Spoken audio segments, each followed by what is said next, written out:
Good morning, friends. I feel like way too many videos I'm recording at airports. Such is life in the months of June and July when our kids are going to summer camp. And so I am at the Denver airport trying to make my way to Bozeman. So I figured I'll take a moment and share a vort on the Parsha. It's Parsha's Dvorim. It's the beginning of the book of Deuteronomy, the last of the 5 books of Moses. Moses' last will and testimony, last will and testament before he passes away. He speaks to the Jewish people. He conveys his love and his rebuke and his inspiration to them in the final 5 weeks of his life. And one of the things he says right in the beginning is, Rav Lochem Sheves Bohar. He reminds them that when they stood at Sinai and they got the Torah, they were told, it's enough. You don't stay at Sinai forever. Even though Sinai represented spiritual ecstasy and it was the place where we got the Torah, that's not where you stay for all eternity. And he goes on to talk to them about their future. And really, when Moshe talks to the Jews, it's not just to the Jews of then, it's to each and every one of us. Moshe was a Raya Mehemna. Moshe was a faithful shepherd. He doesn't only care about the Jews because he was put in charge of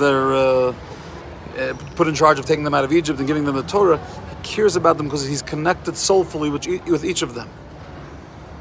And therefore the message he told them relates to us as well, because we're all connected to Moshe.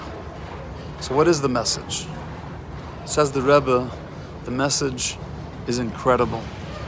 Sometimes a Jew can be sitting at Mount Sinai, they can be sitting in a state of spiritual ecstasy. They're feeling all high on God, and they want to stay there. They want to stay in the bubble, in the ghetto of Torah, in the ghetto of mitzvahs. They want to stay in their insular reality. What does Moses come and say to them? Rav Lochem Sheves Bohar. It's enough time at the mountain. Pnu usulachem. Get up and go. Get out there. Get out of the ghetto walls and go as a Jew into the outside. But now that's not enough. Uvoyu. You should go and you should park yourself. You should settle.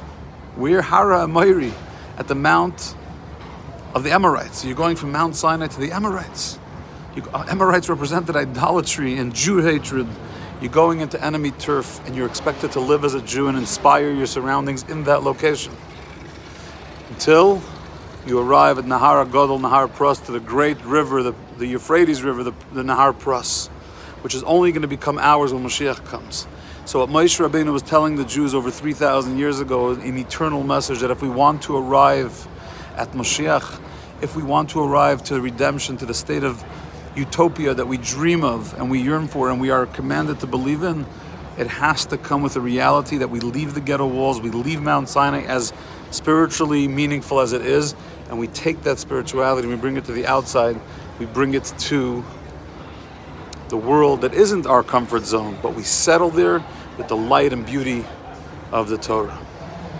Let that be the message going into these 9 days. Today's Rosh Chodesh, 9 days that take us until Tisha B'Av, that even before Tisha B'Av, we won't have Tisha B'Av. Mashiach will come already because we're going to internalize this idea. What it means to be a Jew is not locked up in Crown Heights or Lakewood, not locked up in Monsey or in Yerushalayim. What it means to be a Jew is Vayu, Hara, Moiri. Go settle yourself with the Amorites and bring our beautiful light of Torah to that area. Now we pray for the flight to head to Bozeman. Zai Gesund. We'll see you back here soon.